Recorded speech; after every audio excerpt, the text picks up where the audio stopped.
வணக்கங்க. இன்றைய பதிவு ஜாமக்கோல் பிரசன்னத்தை பற்றி ஒரு சிறிய அறிமுகம். ஜாமக்கோல் பிரசன்னம் அப்படிங்கிறது ஒருவர் என்ன கேள்வி கேட்கிறாங்களோ அந்த கேள்வி நடக்குமா நடக்காதா என்பதை தெளிவாக சொல்லக்கூடிய ஒரு பிரசனம். பொதுவாக தமிழ்நாட்டில் இந்திய ஜோதிடத்தில் நிறைய பிரசன்னங்கள் இருக்கு. எல்லா பிரசன்னங்களும் ரொம்ப ரொம்ப வேல்யூபிளான பிரசன்னங்கள். அதுல ஜாமக்கோல் பிரசனங்கள் ஒருவருடைய கேள்விக்கு நடக்கும் நடக்காது என்பதை சொல்லக்கூடிய ஒரு முறை. இந்த ஜாமக்கோல் பிரசனத்துக்கு அடிப்படையானது நாலு விஷயங்கள் மட்டும்தான். அதுல ஃபர்ஸ்ட் ஆருடம், அதுக்கு அடுத்தது உதயம், அதுக்கு அடுத்தது கவிப்பு, அதுக்கு அடுத்தது ஜாம பிளானட். இந்த 4 விஷயங்களையும் அடிப்படையான காரகத்துவங்களை வச்சுதான் இந்த பிரசனத்தை நம்ம பார்க்கிறோம். இதுல ஒருத்தர் என்ன கேள்வி கேட்கிறாங்களோ அந்த கேள்வியை பொறுத்து தான் அங்க பதில்கள் இருக்கு. ஜாமக்கோல் பிரசனத்துல சம்பந்தப்பட்டவங்க தான் கேள்வி கேட்கணும் அப்படின்னு இதுல இருக்கு.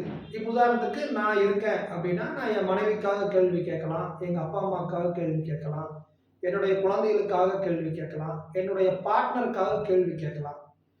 எங்க ஊர்ல ஒரு எலெக்ஷன் நடக்குதுன்னா நான் அதுல சம்மந்தப்பட்டிருப்பேன். ஓட்டு போடுறதுங்கிற முறையில யார் ஜெயிப்பாங்கன்னு கேள்வி கேட்கலாம். சம்பந்தமே இல்லாத பக்கத்து வீட்டுக்காரரு, சம்பந்தமே இல்லாத அதர் பர்சனுக்கு கேள்வி கேட்கும் பொழுது இதுல சின்ன சின்ன எரர் வருது.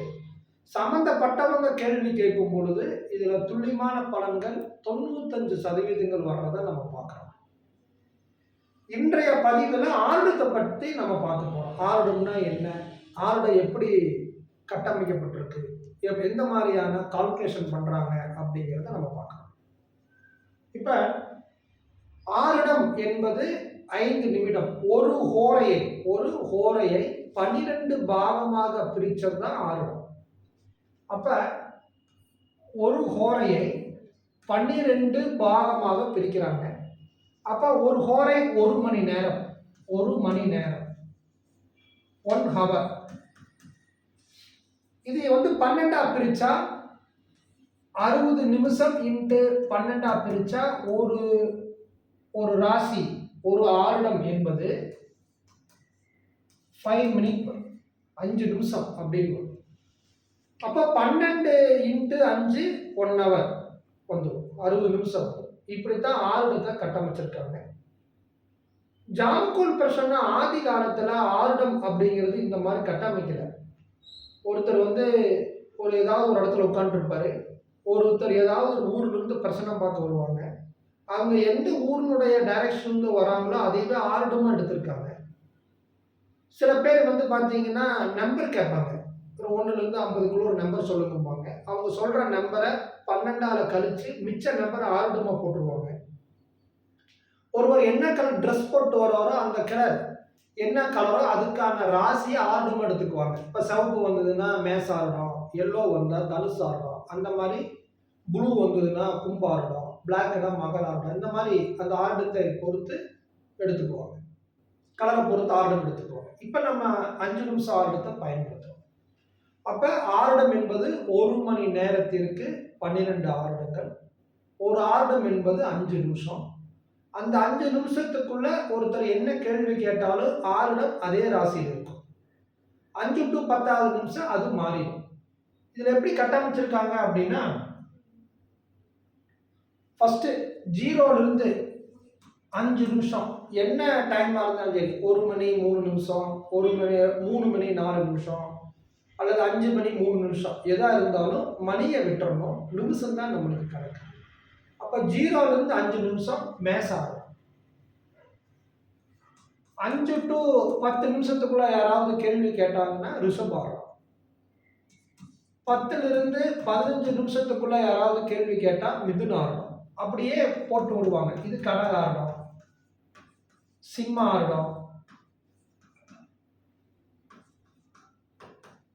கன்னி ஆருடம், துலா ஆருடம், விருச்சிக ஆருடம், தனுசு ஆருடம், மகர ஆருடம், கும்ப ஆருடம், மீன ஆருடம். இப்ப 2 மணி 13 நிமிஷம், 4 மணி 13 நிமிஷம், 6 மணி 13 நிமிஷம். எதா இருந்தாலுமே மிதுன ஆருடம் தான். ஏன்னா 10லேருந்து 15க்குள்ள இங்க வர்றது எல்லாமே மிதுன ஆருடமாக கணக்கெடுத்துக்கணும். அப்ப இந்த மணியை மறந்துட்டு நிமிஷம் 60 நிமிஷத்துக்குள்ள ஆருடம் எங்க இருக்கோ அதெல்லாமே அதோடைய ஆருடம்னு சொல்லுவாங்க. இப்போ இதே நார்த் இந்தியன் சார்ட்ல பார்த்தீங்கன்னா மேசத்திலிருந்து தான் ஆருடம் ஆரம்பிக்கும். எப்பவுமே மேசத்திலிருந்து தான் ஆருடம் ஆரம்பிக்கும். இது மேசம் அப்படின்னா 0 to 5, ரிஷபம் 5 to 10, மிதுனம் 10 to 15, கடகம் 15 to 20, சிம்மம் 20 to 25, கன்னி 25 to 30, துலாம் 30 to 35, விருச்சிகம் 35 to 40, தனுசு 40 to 45, மகரம் 45 to 50, கும்பம் 50 to 55, மீனம் 55 to 60. இப்படி 12 ஆருடங்கள். இந்த ஆருடம் அப்படிங்கிறது இப்போ ஒருத்தர் எந்த டைமா இருந்தாலும் சரி 47 நிமிஷத்துக்கு ஒருத்தர் ஆருடம் கேட்கிறாருன்னா மகர ஆருடம் வரும். அப்போ 45 நிமிஷத்துலேருந்து 50 நிமிஷத்து வரைக்கும் யார் எந்த கேள்வி கேட்டாலும் மகர ஆருடம், 51னா கும்ப ஆருடம், 56னா மீன் ஆருடம். அப்படிதான் நம்ம ஆருடம் அமைச்சிருப்பாங்க. இந்த ஆருடம் சில நேரங்களில் குறிகாட்டி அமையும். ஒருத்தர் கேள்வி கேட்குறாங்க, இடம் வாங்கலாமா அப்படின்னு. அப்போ அந்த நேரத்தில் 4ஆம் பாவத்தில் ஆருடம் இருக்கும். ஒருத்தர் உடம்பு சரியில்லாமல் ஹாஸ்பிட்டல் இருக்கிறாங்க, வீட்டுக்கு எடுத்துகிட்டு போகலாமா அல்லது ஹாஸ்பிட்டலில் இருக்கட்டுமான்னு கேட்டால், அப்போ உதயத்துக்கு 4ஆம் பாவத்தில் ஆருடம் இருந்தால் வீட்டுக்கு எடுத்துகிட்டு போகலான்னு அர்த்தம். உதயத்துக்கு 12ஆம் பாவத்தில் ஆருடம் இருந்தால் ஹாஸ்பிட்டலில் இருக்கலான்னு அர்த்தம். அப்போ நான் சொந்த தொழில் செய்யலாமா அல்லது வேலைக்கு போகலாமா அப்படின்னு கேட்குறாங்க அப்படின்னா, ஆருடம் உதயத்துக்கு 10ல் இருந்தால் சுயதொழிலுக்குள்ளே வரலான்னு அர்த்தம். ஆருடம் உதயத்துக்கு 6ல் இருந்தால் நீ வேலையிலேயே இருக்கலாம்னு அர்த்தம். அப்போ ஆருடம் கேள்வியாளருடைய கேள்வியை குறிகாட்டுகிறது, அது இண்டிகேட் பண்ணுது, முடிவு செய்யறதுக்கு சப்போர்ட்டாக இருக்கு அப்படின்னு அர்த்தம். கணவன் மனைவி சம்பந்தப்பட்ட கேள்வியில் நல்லா புரிஞ்சுங்க, கணவன் மனைவி 2 பேரும் சம்பந்தப்பட்ட கேள்வியில் ஆருடம் பெண்ணாக மாறுகிறது.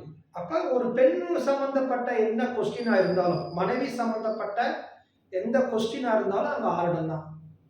இப்போ ஒரு பெண் டைரக்டா கேள்வி கேட்குறாங்க, சார் நான் வேலைக்கு போகலாமா கேட்டா, அப்பா உதயத்தை தான் எடுத்துக்கணும். சார் எனக்கும் என் கணவருக்கும் பிரச்சனையா இருக்கு, பிரச்சனை சால்வ் ஆகுமான்னு கேட்டா உதயம் ஆணாகவும் ஆருடம் பெண்ணாகவும் எடுத்துக்கணும்.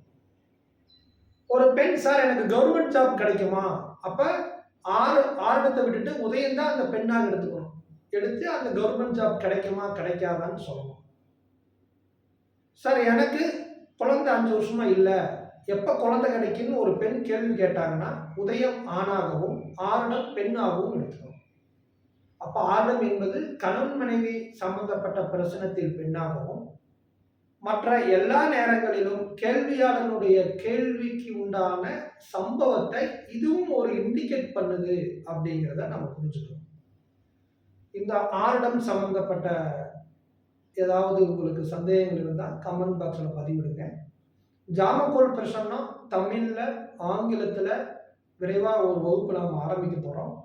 ஆங்கில வகுப்பு தேவைப்படுறவங்க ஜேகே சார் பெங்களூரில் கிருஷ்ணமூர்த்தி சார் இருக்கார், இது அவருடைய ஃபோன் நம்பர். நீங்கள் அவரை தொடர்பு கொண்டு எப்போ கிளாஸு என்ன ஏதுங்கிற டீட்டெயில்ஸ் நீங்கள் கேட்டுக்கலாம்.